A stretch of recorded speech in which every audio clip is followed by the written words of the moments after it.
Magandang gabi po sa ating lahat.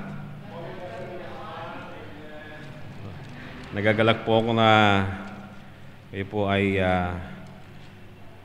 makita namin sa gabing ito. Ito yung huling prayer meeting para sa 2014. Yes, amen. Doon sa chapel hour, ako rin yung huling nag-message.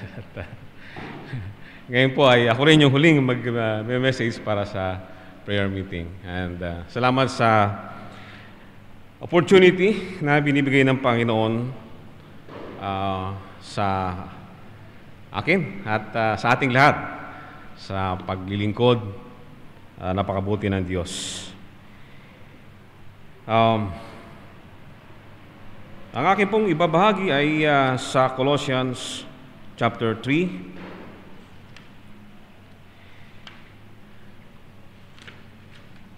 Pasko. Ang tema po kasi natin, it's Christ. It's Christmas. Basahin ko po yung mga talatang verse 1 up to verse 10 of Colossians chapter 3. If ye then be risen with Christ, seek those things which are above, where Christ sitteth on the right hand of God. Set your affection on things above, not on things on the earth. For ye are dead, and your life is hid with Christ in God. When Christ, who is our life, shall appear, then shall ye also appear with him in glory. Mortify therefore your members which are upon the earth, fornication, uncleanness, inordinate affection, evil concupiscence, covetousness, which is idolatry, for which things sake the wrath of God cometh on the children of disobedience, in which ye also walked sometime when ye lived in them. But now ye also put all these, anger, wrath, malice, blasphemy, filthy communication out of your mouth. Lie not one to another, seeing that ye have put off the old man with his deeds, and have put on the new man, which is renewed in knowledge after the image of him that created him. Tayo po ay manalangin. Panginoon Diyos, salamat po sa pagkakataon na ito. Kami po ay natitipon, O Diyos, sa huling araw ng taon 2014. Salamat, Panginoon, na sa kabila ng kaabalahan ng bawat isa, ay hinayaan mo po, Panginoon, na kami po ay makadalo sa aming pong panalangin. Kami po, Panginoon, ay umaasa na kami po ay pong patuloy nakakausapin sa gabing ito. At dalangin po namin na ang iyong banal na Espiritu ang patuloy na kumilos at maguna nga po sa amin. Ama, salamat. Ito'y amin pong hinihiling sa tanging pangalan ng anak na si Jesus. Amen. Amen. Amen. Okay. Mag-i-share muna ako. Wala po kasi ako ng linggo eh. Kaya walang testimony. Hindi ako nakate ng testimony time. Marami akong pagpapasalamat po sa taong ito. Matatapos na ang taong ito ay tunay po na napakatapat ng Diyos. Hindi lamang po sa mga bagay-bagay na nakikita at nahawakan, higit sa lahat ay yung pasasalamat. Dahil itong taon na ito ay marami akong pasasalamat sa Diyos. Una-una ay yung aking anak, nag-iisang anak na babae, ay nag-18 na siya. Dalaga na po siya. Nag-18 siya noong January. Salamat sa Diyos at yung kanya pong pag-ingat at paggabay ay naroon. At papasalamat ako dahil sa kabila ng maraming mga pagsubok sa kanya at maraming mga bagay-bagay na nakakahadlang sa gawain, nagpapatuloy po siya. Pangalawa ay nag-celebrate kami ng golden anniversary ng aking parents. Salamat sa Diyos dahil sa 50 years na pag-asama nila, sama-sama kami na nagpasalamat sa Diyos. Dahil lahat kami, yung aking mga siblings, nakakilala sa Panginoon Diyos at naglilingkod. Ang aking parents, lalo ng aking nanay, ay talagang aktibo sa gawain sa kanila pong simbahan. At pangatlo, nakadalo ako ng 2 50th birthday. Ako po yung isa. Ayan. At yung isa po ay sa isang kaibigan.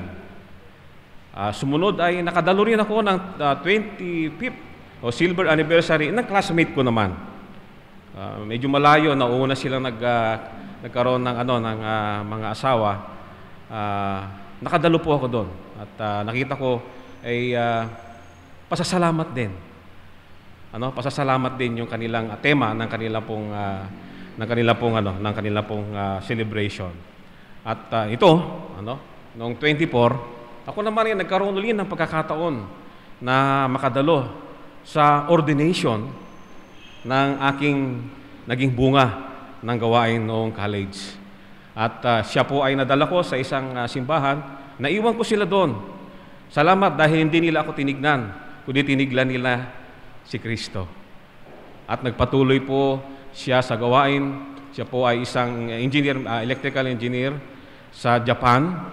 At nung siya po ay tawagin ng Diyos para mag-aral sa Bible School, nag-aral siya sa Bible School. At habang siya ay nagtatrabaho, ay hinawakan niya ang yung Filipino congregation sa loob po ng base sa Yokosuka, Japan. 4 na taon po niyang hinawakan na yon bilang pastor. At noong 24, finally, ay siya po ay inordain at sinend po ng isang grupo. At pasalamat sa Diyos dahil sabi ko, kailangan magpatuloy. Kasi kung mayroon ng isang pastor na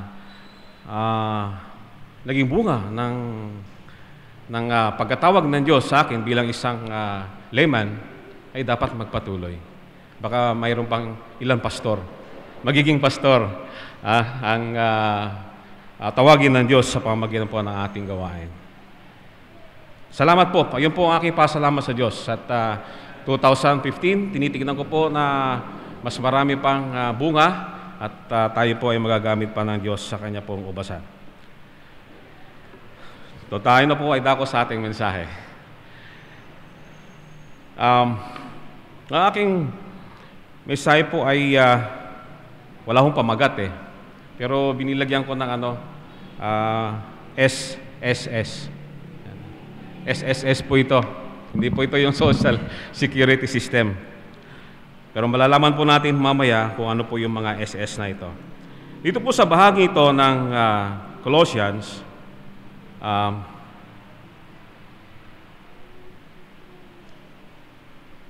yung unang talata po ay ito po ay sulat ni Pablo. Sabi ho ni Pablo rito, the Apostle Paul begin with exhorting the Christians in Colossians as well as believers today. Sabi po niya, to set our hearts on heaven and take them off from this world. If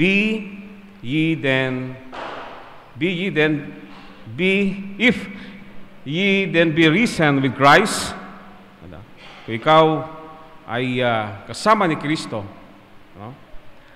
ay ito po ay isang pribileyo. It is our privilege that we have risen with Christ. Para siyempre, pagka-pribileyo, may benefits. Ano po itong benefits? There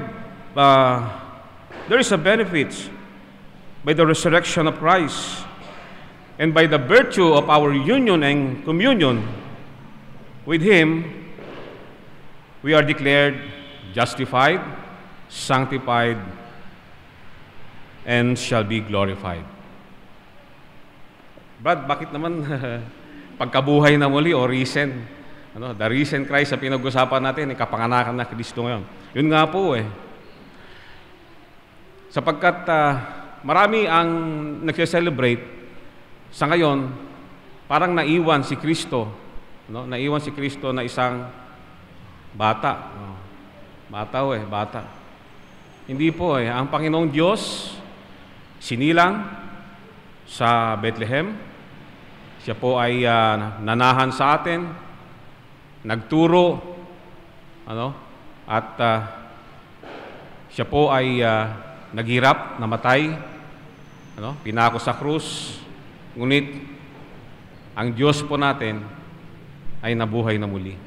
Yung po ang pagkakaiba natin Kung nabasa ho nyo, marami yung ngayon mga messages, lalo sa Facebook, may mga nagpapatotoo, na mga ibang pananampalataya at sinasabi nila nakakaiba nga ang Diyos na mga Kristiyano, si Kristo, dahil ang Diyos mga Kristiyano ay buhay. Yung pagkakaiba ho. Yung kanilang mga propeta na natiling patay at naroon. Pero ang ating Diyos na si Kristo ipinanganak. Ngunit ngayon po siya ay buhay.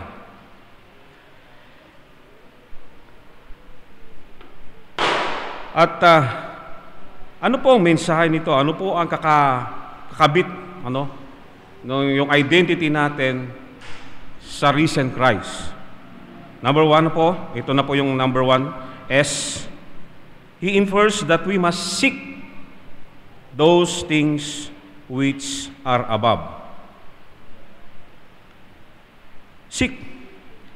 Seek is a transitive verb. Sa dictionary, sabi po ng dictionary, ang seek means to resort, to go to search, to begin to search, to discover, to try to acquire, or to aim, or to make an attempt. So may gagawin, may pagkilos. Seek. Sa isang job seeker, gumagawa siya ng resume. Gumagawa siya ng curriculum vitae.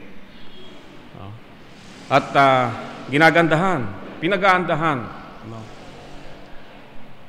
Sa isang mananampalataya, nararapat lang sa isang mananampalataya na kumilos, gumawa. Ano-ano mga dapat niyang gawin? So, una-una, he must mind the concern of the future world rather than this world. Meron po talagang mundo para sa atin.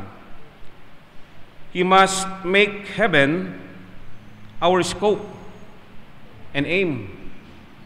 Sa construction, kailangan alam mo yung scope mo. Ano yung scope of work mo? Ano yung gagawin mo? Kailangan interconnected. Merong tinatawag na per CPM. Kailangan ayusin mo yung schedule para maganda ang takbo ng construction. So, kinakailangan po na yung ng ating scope. Tayo ay narito ngayon, naglilingkod dahil mayroong gloria sa darating na panahon. We must seek the favor of God above all. Pag tayo po ay gumagawa, naglilingkod, higit sa lahat, ang ating pong goal ay yung favor ng Diyos, yung bigyan ng luwalhati ang Diyos. Hindi po dahil pagbibigyan natin ang ating mga leaders sa church o request kasi, kaya dapat nating pagbutihin.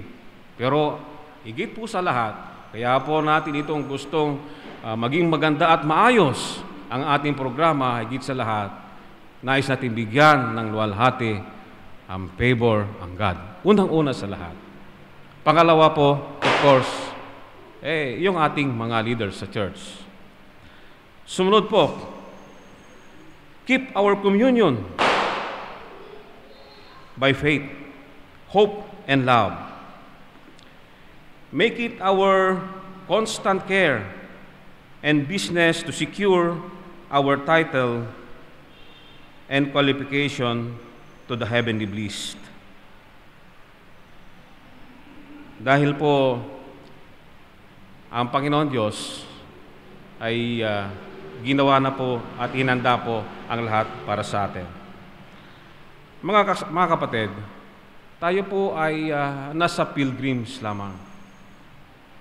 Kaya nararapat lamang na ang ating mga paglilingkod at ang ating focus ay sa Panginoon Diyos. At ganun din, dahil tayo po ay estranghero, stranger, sabi po doon sa 1 Peter chapter 2, Dearly beloved, as pilgrims, strangers, abstain from fleshly lusts, which was against the soul. So tayo po ay na journey lamang.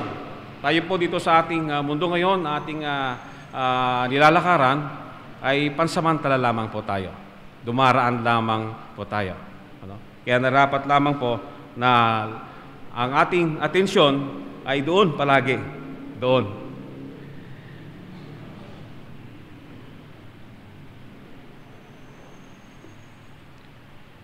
Ang ating pong head, which is Christ, is on the highest dignity and honor in heaven, and has gone before to secure us the heavenly happiness. Naroon na po ang ating Panginoon, inihanda na niya ang ating lugar na yung walang hanggang katuwaan, kasiyahan. And therefore, we should seek and secure that what He has purchased. Ginawa po ng Panginoon yon. Inialay po niya ang kanyang buhay para sa atin. Hindi po niya ginawa ito ng simple lamang, kundi ang kanya pong buhay, ang kanya pong inialay. He purchased it with His own blood. Mahal po ang pagkakabili, pagkakagawa ng Panginoon sa bagay na ito. So we must live such a life as Christ lived on earth, because He now lives in heaven. In Corinthians 11:1, sabi po doon, Be ye followers of me, even as I also of Christ. Ephesians 5:1, Be ye therefore followers of God as dear children. So yun po yung seeking the things that are above. Second po sa S ay set your affection on things above, not on the things on the earth. Ito naman po yung inner, yung puso natin. Ano po ibig sabihin ng set? Sa dictionary po, set means to put in a place. Ilagak sa tamang lugar. To place something, sabi niya, with care, na mayroong ng dahan-dahan o nararapat. Or to attach, or to direct with fixed attention. Fixed attention. So we must acquaint ourselves with spiritual and divine concerns. Esteem them above all other things. Kasi talagang sa mundo natin ngayon, lalo na ngayon, maraming nag-uusap nga kami nung aming kahapon nagkaroon ako ng fellowship po, kasama ko yung pastor na inordain. At saka yung naging mga disciple ko noon sa college. May mga anak na rin sila. Nag-uusap kami tungkol sa aming mga anak. Paano natin iingatan ng ating anak? Paglabas nila, hindi natin sila bantay-bantay ng 24 hours, sabi na. Paano kung mayroong impluwensya na hindi maganda? Lalo na, paano kung inalok sila na uminom? Paano kung inanok sila na manigarilyo? So may mga katanungan pong gano'n. Sa akin, sabi ko, ang magagawa lang natin ay ipangaral sa kanila ang salita ng Diyos. At ang salita ng Diyos ay kung titim mo sa puso nila, ay lalago yun. Lalago yun sa kanila. At sabi ko, kung maririnig nila sa atin ang katotohanan, baon-baon nila yon. Yung totoo na yan, magiging gabay nila sa kanilang paglakad at sa direksyon na gusto nilang puntahan. Sabi ko, kailangan maipangaral natin yung mga talata. Kasi mayroong mga talata, sabi ko, na nagsasabi, kung ano man ang kainin mo, o ano man ang gawin mo, na walang pananampalataya, ay kasalanan. Kung nalaman nyo ng anak mo, ibabaunin niya yon. Ay, kasalanan ito. Dahil gagawin ko ito, na walang pananampalataya, kasalanan.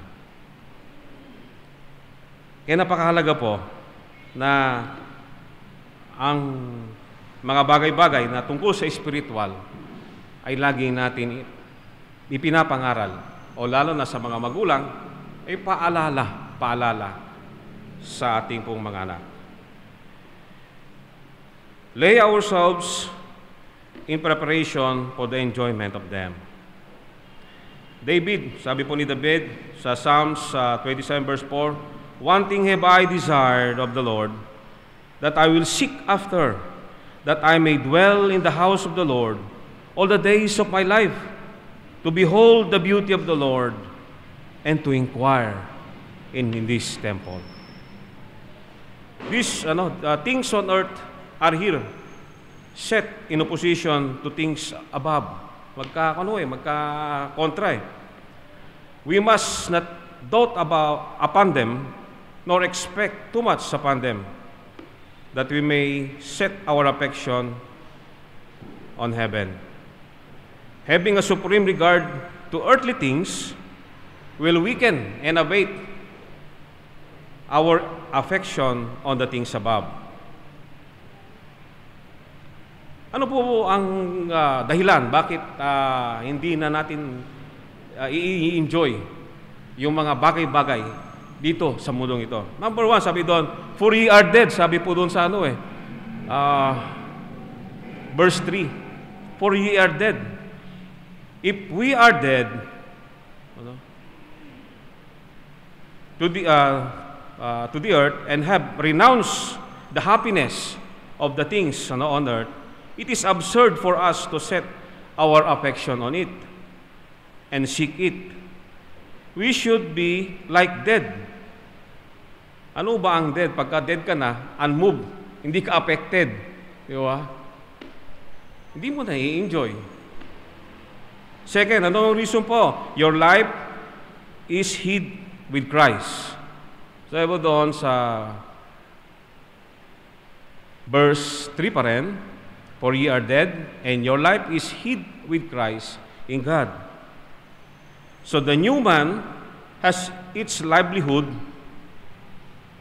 in other words, or it is born and nourished from above. Yung bago nating pagkatao ay kumakain, doon sa hindi na po yung pagkain lamang. And the perfection of life is reserved for that state. John 14:12, sabi po ni Christ, "Yet a little while, and the words see me no more, but ye see me, because I live, ye shall live also." And the life of Christian is hid with Christ. Yung ating buhay po ay nakatago kay Kristo. We may not see Christ, but it is our comfort that our life is hid with Him. Ang ibig sabihin, it denotes security. It is laid up safely with Him, yung pong buhay natin. Nakatago kay Christ. Na tayo po ay pinaprotektahan.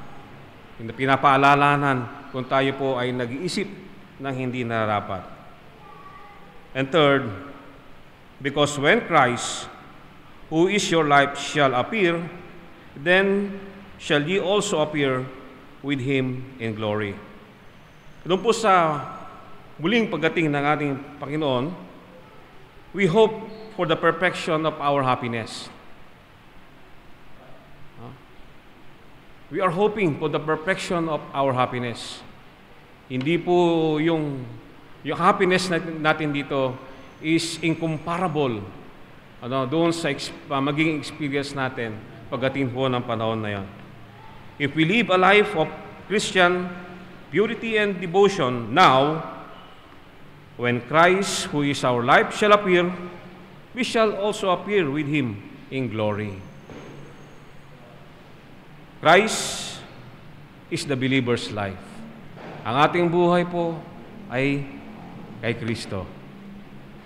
Galatians 2:20, I am crucified with Christ, nevertheless I live, yet not I, but Christ liveth in me, and the life which I now live in the flesh, I live by faith of the Son of God, who loved me and gave Himself for me.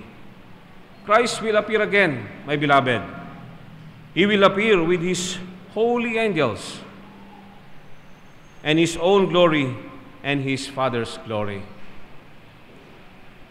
We shall appear with Him. Yun ang pangako. Darating po ang panahon, tayo po kasama ni Kristo sa Kanya pong muling pagbabalik. At yung pong pangatlo na S ay permit me, gagamitin ko yung word na ito, subdue. Doon po sa verse 5, sabi ito, mortify therefore your members which are upon the earth. So mortify. Sabihin ko kasi ng mortify is to destroy the strength, to subdue, or deaden, to ruin, to kill. Since it is our duty to seek, since it's also our duty to set our affection on heavenly things, it is also our duty to mortify our members which are upon the earth.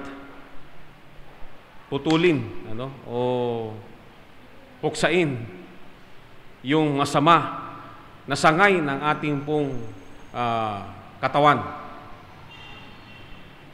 Mortify them, that is, subdue the vicious habit of our mind, yung ating kaisipan, which prevail in your carnal state. Kung tayo po ay makalaman, nangunguna po yun Kill them, suppress as you do weeds, which spread. Naalala ko po kasi doon sa doon sa aming sa harapan namin, merong kaming bakanting parang mga laruan dati ng mga bata nung maliliit pa sila. Nung maliliit pa yung mga bata, bluegrass. Ngayon, namatay na yung bluegrass. At ang dami ng tumubong mga ibang mga damo. Yung kugon, madaling patayin. Kasi binubunutin Pero mayroong isang mayroong isang damo na bubunutin mo ngayon, pag umulan at nadiligan, tutubulit.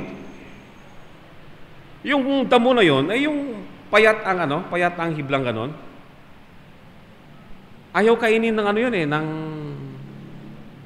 kambing, ng rabbit, maging nung kalabaw, ayaw pong kainin ito Sa amin sa Ilocano, ang tawag ho dito yung barsanga. Barsanga. Na ulitin mong bunutin yan. Pag umulan, tutubo ulit. Napakatigas ng ulo nung damong ito, tong weed na to. Binunot mo na,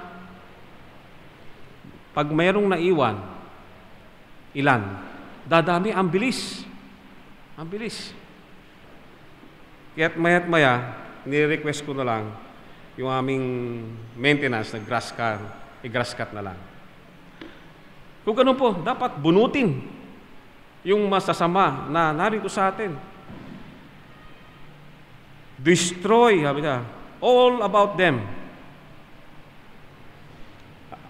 Ito sinasabi ni Pablo, specify yung the lusts of the flesh, for which they were before so remarkable.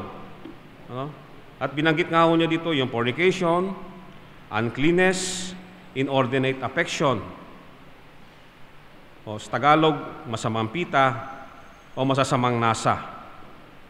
And these various workings of carnal appetites and fleshly impurities, which they indulge in their former course of life, and which were so contrary to the Christian state and true heavenly cause.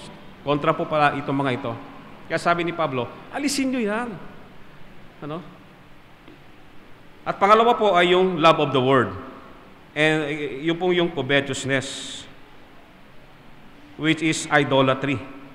That is an ordinate love of present goods. Masyadong mong binibigyan ng atensyon yung pagkamal ng mga bagay na ito. At nagkakaroon ka ng outward enjoyment. Ito yung ino-offer nito outward enjoyment. Dahil marami. Marami kang mabibili. At then, implementing improper use of what you have. At ang yung huli nga dito yung creates anxious fear and immoderate sorrow for the loss of them. Yung bang natakot ka na mawala ito. Mas natatakot ka na mawala ito kaysa yung bang ikaw ay mawala sa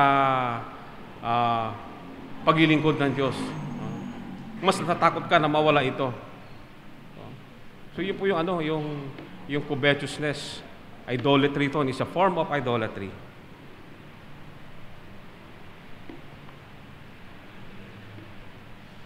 Covetousness is spiritual idolatry. It is the giving of the hope and regard to worldly wealth, which are due to God only. If we don't subdue or kill or ruin this, they will ruin us. They will overcome us.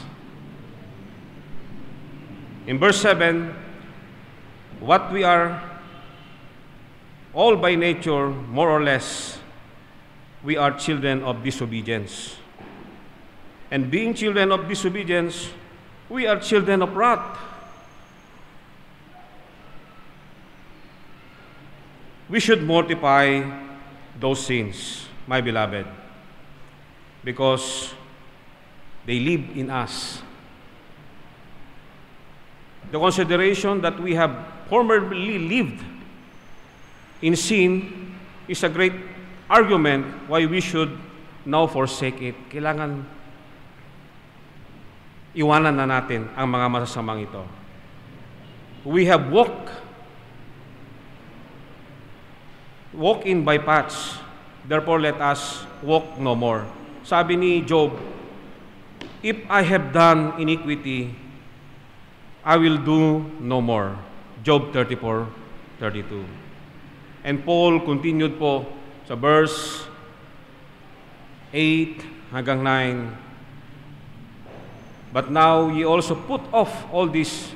Sabi na, meron pa. Anger, wrath, malice, blasphemy, filthy communication, and out of your mouth.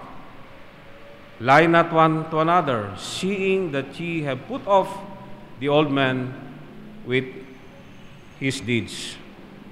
Anto sabi po ni Pablo, and have put on the new man which is renewed in knowledge after the image of him that created him.